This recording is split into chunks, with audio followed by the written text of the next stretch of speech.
That's the surface roughness that we are talking about here. See, this is one of our largest systems, and their optics can be measured up to 600, 700 millimeter collector mirrors, for example. We can do measurements from the UV to the infrared. The question is always, what is the relevant measurement for the specific application? Light is the solution. Hello and welcome to my talk. I am Anne-Sophie Munser, a scientific researcher at Fraunhofer IOF in the field of optical metrology. And today I'll be talking about measurement approaches and techniques, but also things to consider and challenges when analyzing optical surfaces and thin films. When we have a look to recent trends for optical surfaces and coatings, we see, for example, the resolution for space telescopes gets better and better. Mirrors need to get larger and at the same time smoother to keep the high resolution. And same thing for EUV lithography, for example. Minimal losses are required towards 10 ppm or even below. And this also means next to a super smooth surface, it has to be as good as defect and particle free. Because for some of the applications, even a single particle on the aperture can actually be critical for the performance. And especially when we are regarding applications like laser-induced fusion, where laser stability, for example, plays an important role. Also, smaller particles in size ranges to below a millimeter can get critical. To get an idea, if you would scale up an optical mirror to the size of the football field, it must mean one micrometer particle on this surface would be the size of a pinhead, actually. And if you would scale that mirror again up to a size of Germany, think of height deviations in the size range of about 1 or 2 millimeters. That's the surface roughness that we are talking about here. Yeah, I think this shows quite impressively the requirements to the fabrication of such high-end optics, but also, of course, to the characterization. Basically, every step during the photonic process chain, from input parameter for the design, over surface finishing, and then also functionalization, and in the end application, characterization and the measurement plays an essential role. And then towards, if you want to achieve and also assure such high quality of the surface. When we're talking about surface characterization, in principle, we can divide this into 3 main aspects. So, structural properties are important of the optical surface, which means surface roughness, topography, defects. Then optical properties, for example, of course, reflectance and transmittance, but also light scattering, absorption, etc. And then there are functional properties, which can be, for example, special wetting behavior, aberration resistance, but also resistance on special environments, such as, for example, for space or for extreme climates. And these 3 different characterization aspects, they are all linked. That means, for example, surface structure has an impact on the optical properties, of course, but also on the functional properties, for example, tribology. Today, I want to focus specifically on the link between structural properties and the optical properties. I want to put a special focus on light scattering because, as I will show, scattering is something that gets especially important when we are talking about high-end optics. Of course, scattered light can occur in an optic on many different things like surface roughness, coating roughness, bulk homogeneity, and of course this is something for the optical performance that needs to be avoided. The goal is to get this as small as possible. But the interesting thing is that the scattered light also contains information about what actually caused it. So this means we can turn it around and make use of it, and basically use it as a tool for characterizing these important properties of surfaces and thin films. Now, the tricky and challenging thing is, however, that the relations between the two can be very complicated, and it's important to understand and differentiate the different impacts that they can have on light scattering. To have a closer look on it, now we will have a closer look to the most important contributions. Let's start with surface roughness. In optics, surface roughness is typically described by the RMS, which is well known and basically just means the root mean square of the surface height profile. Now have a look at these two profiles. Which of these surfaces is rougher? Well, if we only consider RMS roughness, the answer must actually be they are both the same, because it only considers the height values. And it also shows that for some applications, or sometimes simple roughness parameters are often not sufficient. And we also have to consider the lateral dimensions. And this leads us now to the power spectral density, or PSD function. The PSD describes basically the strength of the different roughness components in dependence on the spatial frequency of the surface. So as you can see in this image here on the top left, the surface shows this waviness, so with a lower spatial frequency, and also an additional high frequency on top of it. And as you can see, the different contributions can be seen in the power spectral density spectrum. So basically, this describes the Fourier transform of the surface profile, or more correctly, of its autocovariance function. And the RMS roughness is then the integral of the PSD in a certain frequency range. So RMS is band limited. And now when we compare different measurement techniques, they can typically consider completely different frequency ranges. And for example, here you see measurements of the same surface with a white light interferometer and an atomic force microscope. And as these two actually consider different frequency ranges, it can happen that the roughness that you measure, like in this case, can differ a lot. So be careful when comparing surface roughness values. When we combine different measurement techniques to what we call master PSD, basically, so combining, for example, atomic force microscope measurements, white light interferometry measurements, and you can see the single PSD of all these measurements adding up together, and then even together with interferometry, which more describes the surface and the shape, we can basically get a full image of the surface, full description of the surface from the aperture down to the atomic scale. And why that is important, I want to show you on one example. Here you see different PSDs measured on an aluminum-coated fused silica sample and compared to the uncoated substrate. So the red curve shows the master PSD of the substrate, and the black curve shows the master PSD of the coating. Now, as you can see in this MIG spatial frequency range, there's almost no difference in the master PSD. So the roughness of the coating follows the roughening of the substrate. In the high spatial frequency range, however, there's a difference. There's an additional roughness in the coating.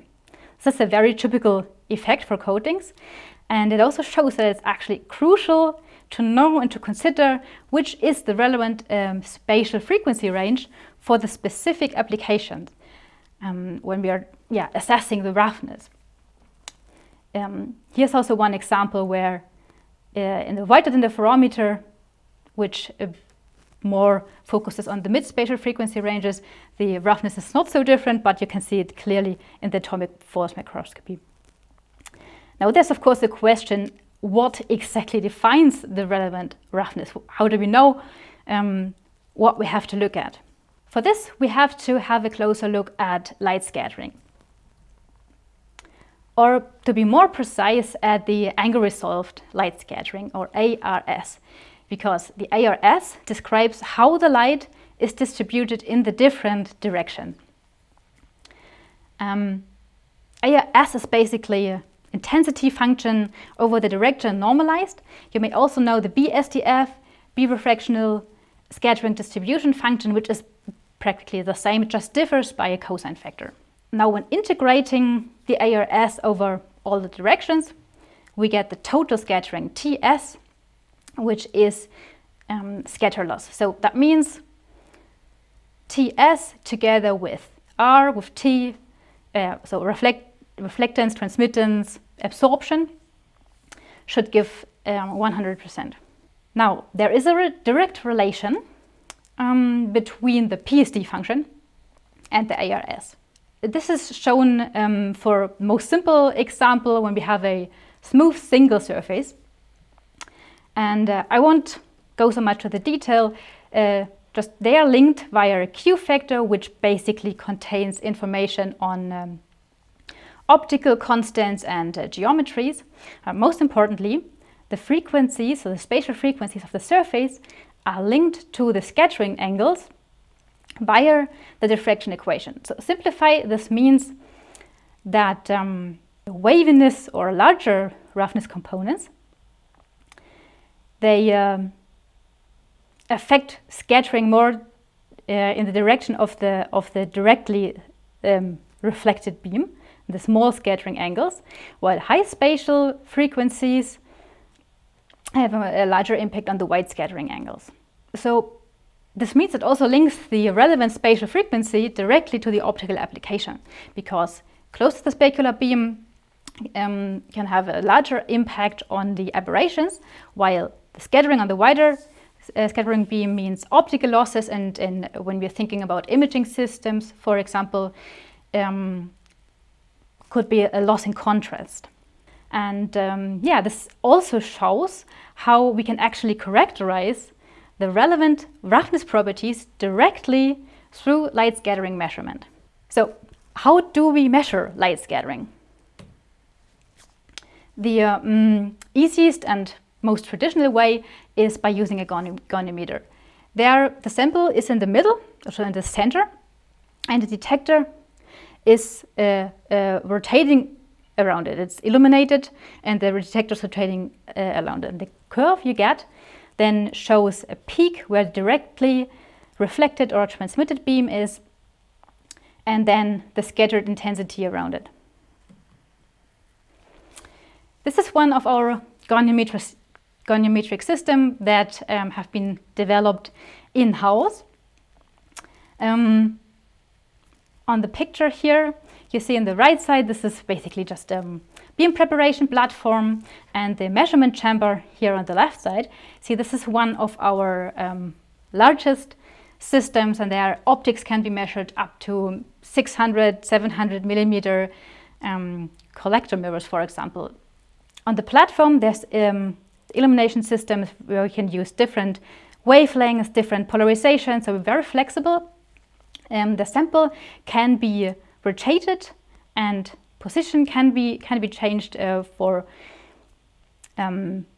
mapping, for example, of the surface, and the detector can scan all around it, actually in the entire sphere. So what we can do is measuring 3D scattering distributions in all directions. And with this system, we can achieve very high sensitivity and dynamic ranges, which I want to show in this example of a measured scattering curve from high reflectance mirrors. So you see, this is the reflectance hemisphere, this is the transmittance hemisphere. The peak is direct reflectance and direct transmittance, and very impressively, the range, the intensity range from the peak to the lowest scattering intensity, in this case, changes over 14 orders of magnitude. And this also means extremely high sensitivity to the lowest scattering levels are required if you want to really characterize high quality optics. I want to show you these measurements, which we have measured without a sample in such a goniometer scattering system. And it shows that the systems are so sensitive that they can actually measure the air quality in the lab. So these are two measurements, groups of measurements, which were done with similar system, but in different environments. If you have a look at these lower measurements, you see a low scattering level and then a slight increase towards the direct directions. And this is very typical for Rayleigh scattering, which occurs on air molecules. It's symmetric and it's relatively low. So it's actually Rayleigh scattering is that what is very famously known what makes the sky blue, because Rayleigh scattering is strongly wavelength dependent. However, as soon as there are larger particles in the air, such as dust particles or aerosols, for example, then me-scattering occurs. So as soon as the particles get in the size range of the wavelength or larger. And then the scattering distribution shows an asymmetric distribution with a stronger scattering in the forward direction. So this you can see in these dotted curves here. So here in this case, obviously we had very different air conditions in these two measurement systems. Okay, then there is another approach that we use for measuring scattered light. This is detector metrics. The principle is based on the detector metrics. So the idea is that the reflected beam from the surface gets detected by this matrix and also a small range of the scattering distribution around it. This sensor can then be very compact. We only use one wavelength, one angle of incidence, which make it very compact but also very robust, and can be used to scan surfaces, detect particles, inhomogeneities, and at single positions you can get more information by the 3D scattering distribution, small range of the 3D scattering distributions that we get in just one shot. And so information on the roughness and on the particle or scratch, because they can show very distinct scattering footprints.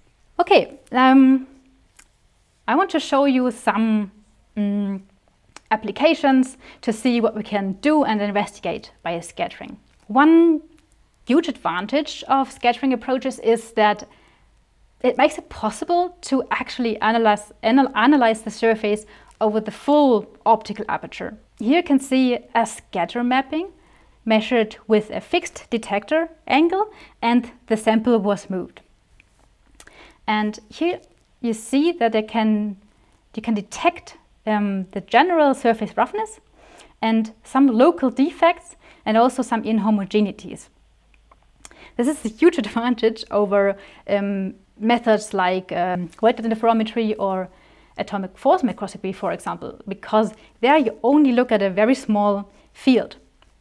With this approach, it makes it possible to scan large surfaces and really find these techniques which help, for example, to optimize fabrication processes. This can even be done on not only curved samples, but even complex free-form optics. So this is an example that shows how we measure scattering with a scattering sensor on a robot. And when we know the CAD data of the surface, we can scan it along. In this image here, you see local 3D ARS, which contains information on, for example, turning marks, surface roughness, and from time to time, every time increased scattering occurs, this shows that there's a particle. And then this means in a reasonable time you can actually get a full scatter map of this large mirror about scattering from defects, particles, and contamination. In this case, scattering relations can be a little bit different, as is shown in these images here. Left image shows a large beam where the roughness scattering is actually higher than the defect scattering that can be seen. But when we decrease the spot size, well, roughness scattering stays the same because it's a homogeneous surface, and it's normalized also to the entire intensity. But for the defect that is localized, the local intensity changes, and that is why for a smaller focus actually the scattering can increase. This means this has to be considered for the application because depending on the illumination, diameter, the impacts of defect and roughness can be very different for the optical performance. But also this can be used as a trick to make scattering measurement basically more sensitive to these features for these small particles, for example. This is shown in these three surface mappings of the same contaminated surface with 3 different beam diameters. On the left side, it's a large 3 millimeter spot where you see mostly average scattering level towards really only 200 micrometer size spot, and here you can see a high resolution and also higher scattering, higher sensitivity to the small particles. Another thing that can be considered is scattering geometry. Very typically, roughness-induced scattering and particle-induced scattering can show very different distributions or different scattering properties. Here you see hemispherical scattering simulations from a particle in the upper row and roughness, so a silicon wafer in this case. And when you only have a look at the measurement or the simulation at an angle of incidence at 0 degrees, actually there is not a huge difference. So with this measurement configuration, it would not really be possible to detect this particle on the surface. But if we have a look at the larger angle of incidence, suddenly there's actually a huge difference. So it makes sense to think of a smart layout for scatter detection, and especially if you're, for example, talking about sensitive detection of such small particles on a rough or a real surface. This can be taken even further. Here, for example, additionally polarization effects were utilized, and this enables even investigation of subsurface damage. So these again are 2 mappings of the same sample, but measured with different configurations. The left side is more sensitive to particles and surface roughness-induced scattering. The right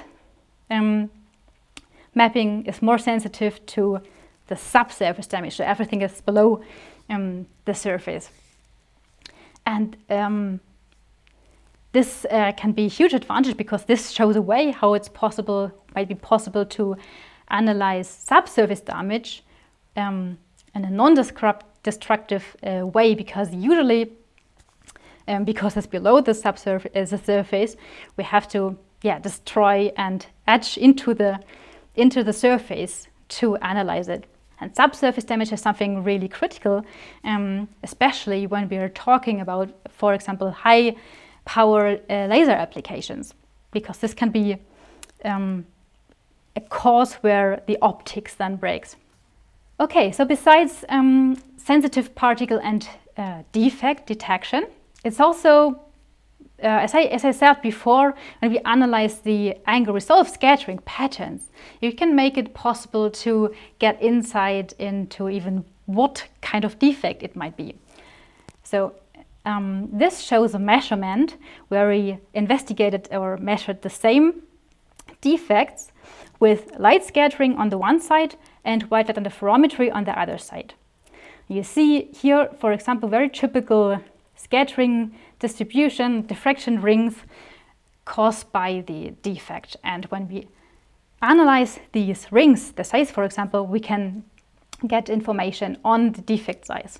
If you have a look at this this plot where we compared the two methods and show that basically both the measured methods classified largely the same defects into the same defect classes.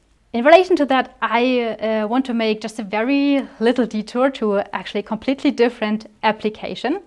But here, in fact, we investigated bacterial cell samples, but we used a very similar technique. So the cells were illuminated and then the scattering distributions in transmission was measured.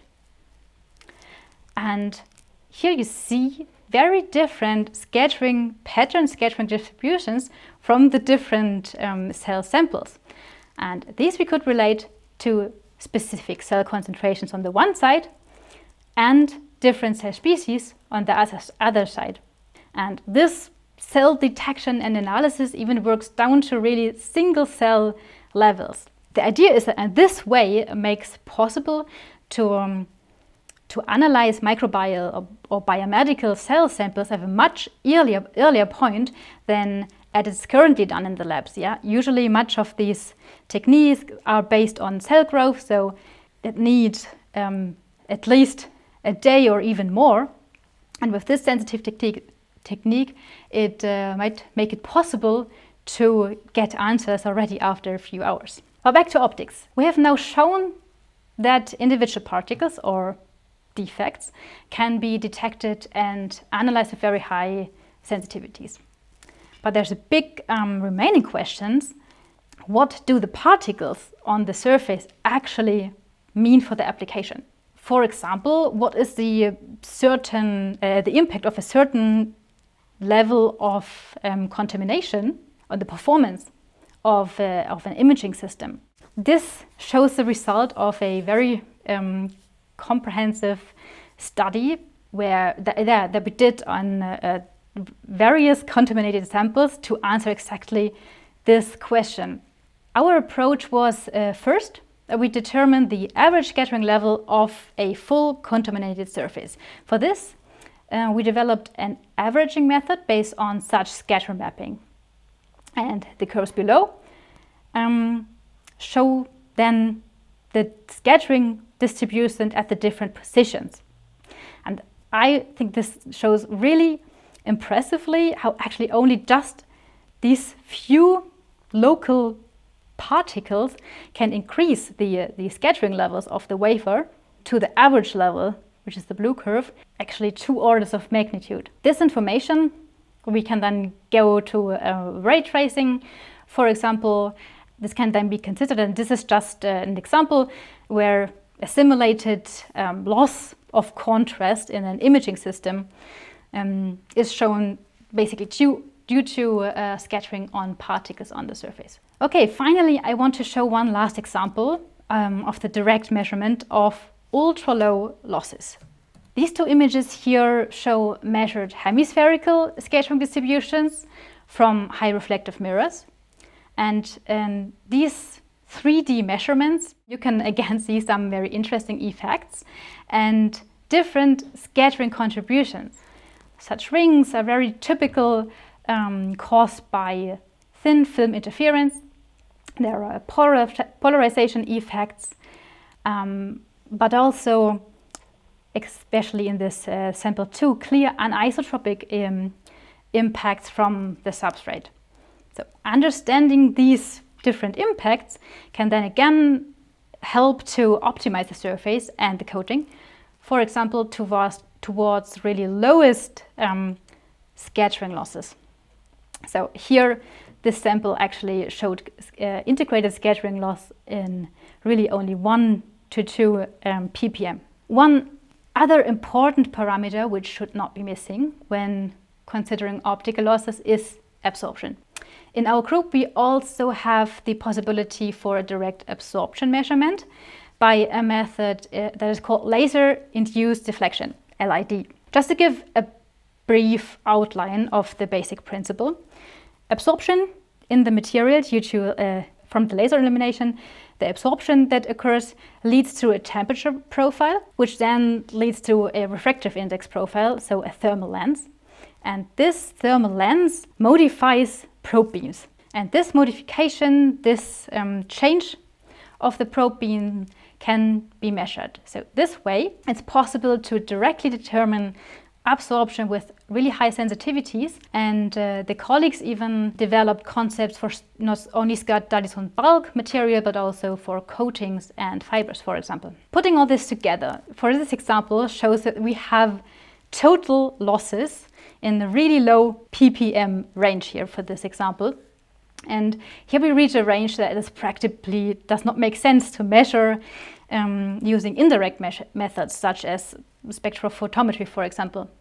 And additionally, when we measure the losses directly, we can get more information about the individual contributions, and which again then helps for further optimization of surface of the coating. Yeah, with this, I hope I could show you some interesting insights into the possibilities and challenges of optical surface characterization, and some important takeaway messages are that measurement analysis procedures should always be tailored to the application. So, for example, consider the relevant spatial frequency range for roughness, and especially for high-end optical applications, it's required to have high sensitivities and also direct measurement approaches to get there. And I showed light scattering as a very powerful tool for analyzing many important surface characteristics like roughness, homogeneity, and defects.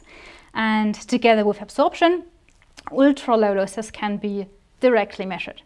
Yeah, with that, I want to thank you for your attention, and in case there are any questions, feel free to ask me now or later on.